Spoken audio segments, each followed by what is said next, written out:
रात बहुत गहरी हो चुकी है। चारों तरफ सन्नाटा है। दुनिया सो रही है, लेकिन एक इंसान अब भी जाग रहा है। उसकी आंखें खुली हैं, छत को देख रही हैं, लेकिन असल में वह छत को नहीं, अपने ही मन के अंधेरे को देख रहा है। उसके कमरे की बत्ती बंद है, मगर उसके भीतर विचारों का शोर जल रहा है। दिन भर की छोटी छोटी बातें, किसी की कही हुई एक कठोर बात, कोई पुरानी गलती, कोई छूटा हुआ मौका, कोई अपमान, कोई डर, कोई अधूरा सपना, सब एक एक करके उसके मन में लौट रहे हैं। वह चाहकर भी उन्हें रोक नहीं पा रहा। उसका शरीर थक चुका है, लेकिन मन थक कर भी रुकना नहीं जानता। कभी वह करवट बदलता है, कभी आंखें बंद करता है, कभी खुद को समझाने की कोशिश करता है कि अब सो जाना चाहिए, अब सब भूल जाना चाहिए। लेकिन जितना वह भूलना चाहता है, उतना ही सब कुछ और स्पष्ट होकर सामने आने लगता है। एक छोटी सी बात जो दिन में शायद मामूली लगी थी, रात में पहाड़ बन जाती है। एक साधारण सी घटना, एक पुरानी याद, एक असफलता, एक चिंता, सब मिलकर उसके भीतर ऐसा जाल बुन देती हैं जिसमें वह खुद ही फंस जाता है। उसे लगता है जैसे उसका अपना मन ही उसका साथी नहीं, उसका सबसे बड़ा शत्रु बन गया है। क्या आपके साथ भी ऐसा होता है कि एक छोटी सी बात आपको हफ्तों परेशान करती है? क्या कभी ऐसा हुआ है कि किसी के एक वाक्य ने आपके भीतर इतनी गहरी चोट कर दी कि वह बार बार याद आती रही? क्या आपने भी कभी रात के सन्नाटे में खुद को अपने ही विचारों के बोझ तले दबा हुआ महसूस किया है? क्या आपने कभी सोचा है कि आखिर ऐसा क्यों होता है कि जो बातें बीत चुकी हैं वे हमारे भीतर आज भी जीवित रहती हैं? क्यों हमारा मन बार बार उसी दर्द के पास लौट जाता है? क्यों हम वर्तमान में जीने के बजाय अतीत के कैदी और भविष्य के भय के बंदी बन जाते हैं? मनुष्य का मन बहुत शक्तिशाली है। यही मन हमें ऊंचाइयों तक ले जा सकता है और यही मन हमें भीतर से तोड़ भी सकता है। जब मन शांत हो तो साधारण जीवन भी सुंदर लगता है, लेकिन जब मन अशांत हो जाए तो सारी सुविधाएं, सारे संबंध, सारी उपलब्धियां भी फीकी लगने लगती हैं। बाहर सब कुछ ठीक होने पर भी भीतर तूफान चलता रहता है। यही ओवरथिंकिंग है, विचारों का वह अनंत चक्र जिसमें इंसान समाधान कम, पीड़ा ज्यादा पाता है। वह बार बार सोचता है, फिर उसी बात को दूसरे ढंग से सोचता है, फिर उसके परिणामों के बारे में सोचता है, फिर इस बात पर सोचता है कि उसने इतना क्यों सोचा। धीरे धीरे वह विचारों से घिर नहीं जाता, बल्कि विचारों में डूबने लगता है। सबसे दुखद बात यह है कि कई बार इंसान को लगता है कि वह सोचकर अपने जीवन को संभाल रहा है, जबकि सच ये होता है कि वह सोच सोचकर अपने जीवन की शांति खो रहा होता है। वह मान लेता है कि हर समस्या का हल लगातार सोचते रहने में है, लेकिन हर सोच समाधान नहीं होती। कुछ विचार ऐसे होते हैं जो रास्ता दिखाते हैं। मन बार बार उसी घाव को छूता है, उसी दर्द को कुरेदता है और फिर उम्मीद करता है कि शांति मिल जाएगी। पर शांति वहां नहीं मिलती जहां पकड़ होती है। शांति वहां मिलती है जहां छोड़ना सीखा जाता है। महात्मा बुद्ध ने मन की इसी प्रवृत्ति को बहुत गहराई से समझा था। उन्होंने कहा था, मन ही सब कुछ है, तुम जो सोचते हो वही बन जाते हो। इस वचन का अर्थ केवल इतना नहीं है कि अच्छे विचार रखो, बल्कि यह भी है कि अपने विचारों की प्रकृति को पहचानो। जो मन बार बार भय को पकड़ेगा वह भयमय हो जाएगा। जो मन बार बार अपमान को पकड़ेगा वह दुहक से भर जाएगा। जो मन बार बार अतीत की राख को कुरेदेगा वह वर्तमान की रोशनी खो देगा। बुद्ध यह सिखाते हैं कि समस्या केवल विचारों का आना नहीं है, समस्या उन विचारों से चिपक जाना है। कल्पना कीजिए एक ऐसे व्यक्ति की जो सारी रात अपने अतीत को ढोता रहता है। उसके मन में कोई पुरानी गलती है जिसे वह बदल नहीं सकता। कोई ऐसा वाक्य है जो उसे अब भी चुभता है। कोई ऐसा डर है जो अभी हुआ नहीं, लेकिन उसके मन में सैकड़ों बार घट चुका है। वह व्यक्ति धीरे धीरे वर्तमान क्षण से कटने लगता है। सुबह की धूप उसके कमरे में आती है, पर उसके भीतर उजाला नहीं पहुंचता। परिवार उसके आसपास है, पर उसका मन उनके पास नहीं है। भोजन सामने है, पर स्वाद गुम है। जीवन चल रहा है, पर उसके भीतर जीवन का अनुभव रुक गया है। यही मानसिक पिंजरा है। चिपकी मत खो, अपने मन को वर्तमान क्षण पर केंद्रित करो। यह वचन केवल सुनने के लिए सुंदर नहीं है, बल्कि जीने के लिए आवश्यक है। जब मन अतीत में अटकता है तो पछतावा जन्म लेता है। जब मन भविष्य में भटकता है तो भय जन्म लेता है, और जब मन वर्तमान से जुड़ता है तब शांति जन्म लेती है। लेकिन दुख की बात यह है कि मनुष्य को वर्तमान सबसे कठिन लगता है, क्योंकि वर्तमान में कोई कहानी नहीं होती, कोई कल्पना नहीं होती, कोई नाटकीयता नहीं होती। वहां केवल सत्य होता है, और सत्य बहुत शांत होता है, असली है। कई लोग अपनी चुप्पी में टूट रहे होते हैं। बाहर से वे सामान्य दिखते हैं, मुस्कुरा भी लेते हैं, बात भी कर लेते हैं। अपना खोते ही उनके भीतर का युद्ध शुरू हो जाता है। कोई अपने भविष्य को लेकर डरा हुआ है, कोई अपने रिश्तों को लेकर उलझा हुआ है, कोई अपने करियर की चिंता में डूबा है, कोई अपने अतीत की गलतियों से पीछा नहीं छुड़ा पा रहा। और धीरे धीरे यह आदत बन जाती है, हर बात को जरूरत से ज्यादा सोचना, हर स्थिति को मन में बार बार दोहराना, हर निर्णय के पीछे छिपे डर को बढ़ाना। इंसान सोचता है कि वह खुद को बचा रहा है, जबकि वह खुद को और गहरे अंधेरे में ले जा रहा होता है। लेकिन इस अंधेरे का अंत है, इस बेचैनी का उपाय है, इस मानसिक कैद से बाहर आने का मार्ग है। और यही इस कथा का सबसे महत्वपूर्ण वादा है। आज की इस कथा में बुद्ध हमें उस मानसिक पिंजरे से बाहर निकलना सिखाएंगे। वे हमें बताएंगे कि मन को दबाना नहीं, समझना होता है। विचारों से लड़ना नहीं, उन्हें देखना होता है। अतीत को मिटाना नहीं, उससे अपना बंधन तोड़ना होता है। वे हमें यह समझाएंगे कि शांति कहीं बाहर नहीं छिपी, वह हमारे ही भीतर प्रतीक्षा कर रही है। बस हमारे विचारों का शोर इतना अधिक है कि उसकी आवाज सुनाई नहीं देती। बुद्ध का एक और गहरा विचार है, हजारों खोखले शब्दों से अच्छा वह। इस कथा का उद्देश्य भी वही एक शब्द, वही एक अनुभव, वही एक समझ आपके भीतर जगाना है, जो आपको खुद से मिला है। क्योंकि जब इंसान अपने मन को समझ लेता है तो जीवन की सबसे बड़ी लड़ाई आधी जीत लेता है। जब वह यह पहचान लेता है कि हर विचार सत्य नहीं होता, हर डर वास्तविक नहीं होता, हर स्मृति उपयोगी नहीं होती, तब वह धीरे धीरे अपने ही मन का स्वामी बनने लगता है। आज जो व्यक्ति रात भर जाग रहा है, वह केवल कहानी का पात्र नहीं है, वह हम में से कोई भी हो सकता है।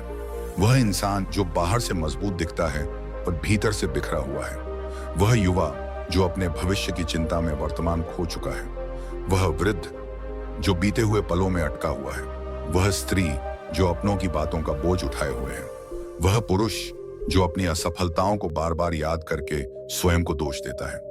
यह कहानी उसी हर इंसान की कहानी है जो शांति चाहता है लेकिन अपने ही विचारों के जाल में उलझा हुआ है। और शायद अब समय आ गया है कि हम रुकें, गहरी सांस लें और अपने मन से एक प्रश्न पूछें, क्या मैं सच में सोच रहा हूं या केवल अपने दुख को बार बार दोहरा रहा हूं? क्या मैं समाधान खोज रहा हूं या केवल अपनी पीड़ा को नया आकार दे रहा हूं? क्या मैं जी रहा हूं या केवल अपने विचारों के पीछे भाग रहा हूं? यही प्रश्न इस यात्रा की शुरुआत है। और जब सही प्रश्न जन्म लेता है, तभी सही उत्तर की संभावना बनती है। इसलिए इस कथा को केवल सुनिए मत, इसे अपने भीतर उतरने दीजिए। क्योंकि हो सकता है जिस शांति को आप बाहर ढूंढ रहे हैं, उसका द्वार आपके अपने मन के भीतर ही हो। और हो सकता है बुद्ध की यह यात्रा केवल एक कहानी न होकर आपके जीवन की दिशा बदलने वाला अनुभव बन जाए। सुबह का समय था, आकाश में हल्की सुनहरी रोशनी फैल चुकी थी। पेड़ों की पत्तियों पर ओस की नमी अब भी टिकी हुई थी। दूर कहीं पक्षियों की धीमी आवाजें वातावरण को और शांत बना रही थीं। हवा में एक ठहराव था, जैसे प्रकृति स्वयं ध्यान में बैठी हो। उस शांत वातावरण के बीच, जहां महात्मा बुद्ध अपने शिष्यों के साथ ठहरे हुए थे, वहां एक ऐसी स्थिरता थी जिसे देखकर लगता था मानो समय भी कुछ क्षण के लिए रुक गया हो। लोग वहां केवल उपदेश सुनने नहीं आते थे, वे अपने भीतर के तूफानों से राहत पाने आते थे। कोई दुहक लेकर आता, कोई क्रोध लेकर, कोई शोक लेकर, कोई प्रश्न लेकर। और उस दिन वहां एक ऐसा व्यक्ति आया जिसके पास बाहर से सब कुछ था, लेकिन भीतर से वह पूरी तरह टूटा हुआ था। वह एक धनी व्यापारी था। उसके वस्त्र बहुत कीमती थे, उसके साथ सेवक भी थे, और उसके चलने के ढंग से साफ पता चलता था कि संसार ने उसे धन, मान और सुविधा की कोई कमी नहीं दी थी। उसके घर में ऐश्वर्य था, व्यापार दूर दूर तक फैला हुआ था, समाज में उसका सम्मान था और लोग उसे सफल मानते थे। जो भी उसे बाहर से देखता, यही सोचता कि यह व्यक्ति कितना भाग्यशाली है। लेकिन उस सुबह उसकी चाल में वह आत्मविश्वास नहीं था जो किसी सफल व्यक्ति में होता है। उसके कदम भारी थे, नहीं पाया, जैसे उसके भीतर इतने विचार जमा हो चुके हों कि शब्द भी रास्ता भूल गए हों। वह बुद्ध के सामने बैठ गया, लेकिन उसकी सांसें अस्थिर थीं, उसकी उंगलियां कांप रही थीं और चेहरा इस बात की गवाही दे रहा था कि यह थकान आत्मा की थकान है। वह उन लोगों में से था जो दिन में लोगों के सामने मजबूत बने रहते हैं लेकिन रात के अंधेरे में अपने ही विचारों से हार जाते हैं। उसके पास भोजन की कमी नहीं थी, वस्त्रों की कमी नहीं थी, संपत्ति की कमी नहीं थी, पर नींद की कमी थी, शांति की कमी थी, और सबसे बड़ी बात, अपने ही मन पर अधिकार की कमी थी। कुछ देर की चुप्पी के बाद उसने बुद्ध की ओर देखा। उसकी आंखों में विनती थी, थकान थी और भीतर की टूटन थी। उसने भारी आवाज में कहा, मेरे पास सब कुछ है, पर मेरा मन मेरा गुलाम नहीं, मेरा दुश्मन बन गया है।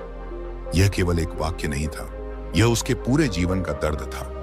उसने यह नहीं कहा कि उसे धन चाहिए, सम्मान चाहिए, सफलता चाहिए। उसने कहा कि उसका अपना मन ही उसके विरुद्ध खड़ा हो गया है। यही उस पीड़ा की गहराई थी। संसार में सबसे कठिन युद्ध वही होता है जो किसी और से नहीं, अपने ही भीतर चल रहा हो।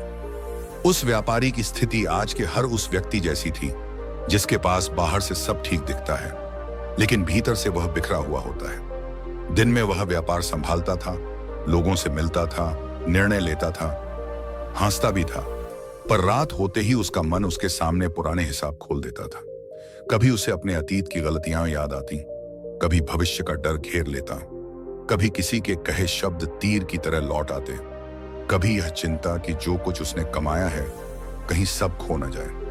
वह बिस्तर पर लेटता, लेकिन उसका मन बाजार की तरह शोर करता रहता। एक विचार जाता तो दूसरा आ जाता, एक डर शांत होता तो दूसरा खड़ा हो जाता। वह जितना मन को रोकना चाहता, मन उतना ही और उग्र हो जाता।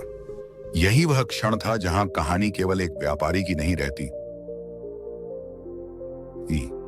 बल्कि हर उस इंसान की हो जाती है जिसने कभी यह महसूस किया हो कि उसका मन उसके नियंत्रण में नहीं है।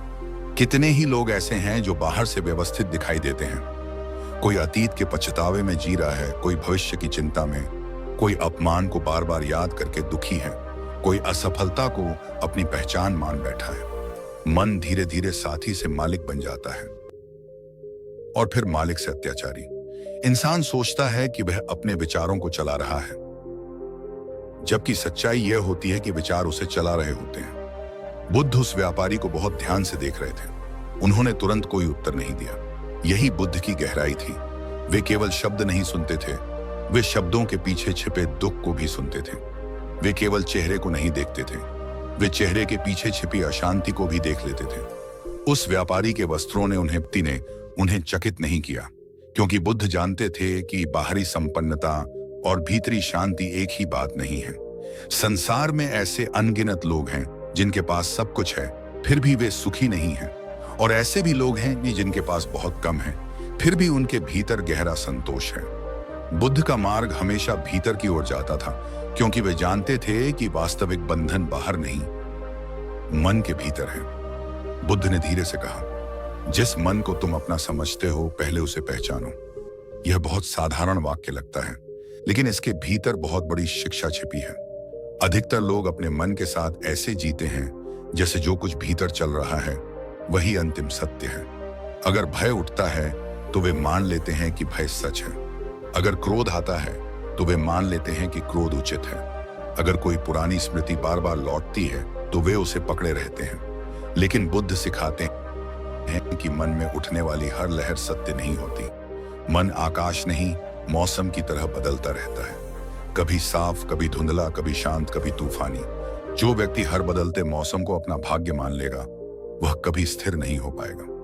बुद्ध का एक गहरा विचार है, मनुष्य का अपना मन ही उसका मित्र है और वही उसका शत्रु भी। यह व्यापारी उसी सत्य का जीता जागता उदाहरण था। उसका मन जो कभी उसे व्यापार में निर्णय लेने में मदद करता था, अब उसको भय में धकेल रहा था।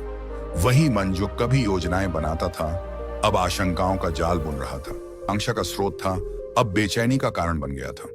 बुद्ध उसे यह समझाने वाले थे कि मन को दबाने से नहीं, समझने से शांति मिलती है।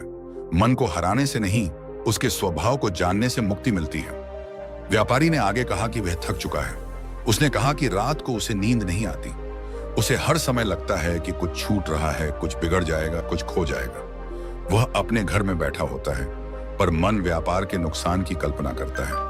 वह परिवार के बीच होता है, पर मन किसी पुराने अपमान पर अटका रहता है। वह मंदिर जाता है, पर मन प्रार्थना में नहीं, चिंता में लगा रहता है। उसने स्वीकार किया कि अब वह अपने ही जीवन का आनंद नहीं ले पा रहा। उसे लगता है जैसे उसने बहुत कुछ हासिल किया, पर सबसे आवश्यक चीज खो दी, मन की शांति। यह स्वीकार करना ही उसकी यात्रा का पहला कदम था। अक्सर इंसान अपनी पीड़ा को छिपाता है। वह दुनिया को दिखाना चाहता है कि सब ठीक है। वह अपने टूटेपन पर मुस्कान का पर्दा डाल देता है। लेकिन जब तक व्यक्ति यह मानने को तैयार नहीं होता कि उसके भीतर संघर्ष है, तब तक परिवर्तन का द्वार नहीं खुलता। वह व्यापारी बुद्ध के सामने केवल उत्तर लेने नहीं आया था, वह अपने झूठे अभिमान को उतार कर आया था। यही कारण है कि उसका चरित्र दर्शकों से जुड़ता है, क्योंकि हर इंसान के भीतर कहीं ना कहीं ऐसा एक कोना होता है जहां वह चुपचाप हार रहा होता है। बुद्ध ने उसकी ओर करुणा से देखा। उनके चेहरे पर न आश्चर्य था, न आलोचना, न उपहास। उनके भीतर केवल समझ थी। यही बुद्ध का सौंदर्य था। वे मनुष्य की कमजोरी को दोष की तरह नहीं देखते थे। वे उसे अज्ञान की धुंध की तरह देखते थे, जिसे ज्ञान की रोशनी से हटाया जा सकता है। वे जानते थे कि यह व्यापारी बुरा नहीं है, बस भ्रमित है। वह दुखी इसलिए नहीं है कि संसार ने उसे कम दिया, बल्कि इसलिए है कि उसका मन हर क्षण उससे कुछ और चाहता है, कुछ और सोचता है, कुछ और पकड़ना चाहता है। यही पकड़ ही दुख का कारण बनती है। बुद्ध का एक और विचार है, शांति भीतर से आती है, इससे बाहर मत खोजो। यह वाक्य उस व्यापारी के जीवन पर पूरी तरह लागू होता था। उसने शांति को धन में खोजा, सम्मान में खोजा, उपलब्धियों में खोजा, सुरक्षा में खोजा, लेकिन हर बार उसे लगा कि कुछ कमी रह गई। क्योंकि शांति किसी वस्तु की तरह प्राप्त नहीं होती, वह एक समझ की तरह प्रकट होती है। जब मन छोड़ना सीखता है, देखना सीखता है, वर्तमान में ठहरना सीखता है, तब शांति धीरे धीरे भीतर खिलती है। बाहर की वस्तुएं केवल सुविधा दे सकती हैं। एक ओर संसार की दृष्टि में सफल व्यक्ति बैठा था, दूसरी ओर वह महापुरुष जिसने संसार को त्याग कर मन की जड़ को समझा था। व्यापारी के पास बहुत कुछ था, पर स्थिरता नहीं थी। बुद्ध के पास कुछ भी नहीं था, पर भीतर अनंत शांति थी। यही विरोधाभास इस कहानी को प्रभावशाली बनाता है। दर्शक तुरंत समझ जाते हैं कि कहानी केवल धनवान और सन्यासी की नहीं है, बीच होता है। और यहीं से कहानी का वास्तविक आरंभ होता है। अब दर्शक जान चुके हैं कि समस्या क्या है, मन का अपने ही विरुद्ध हो जाना। पात्र स्पष्ट है, एक ऐसा व्यक्ति जिससे हर कोई जुड़ सकता है। उसकी पीड़ा स्पष्ट है, सब कुछ होते हुए भी शांति का अभाव। और मार्गदर्शक भी सामने है, बुद्ध, जो केवल समाधान नहीं देंगे, बल्कि मन की प्रकृति को ही खोल कर रख देंगे।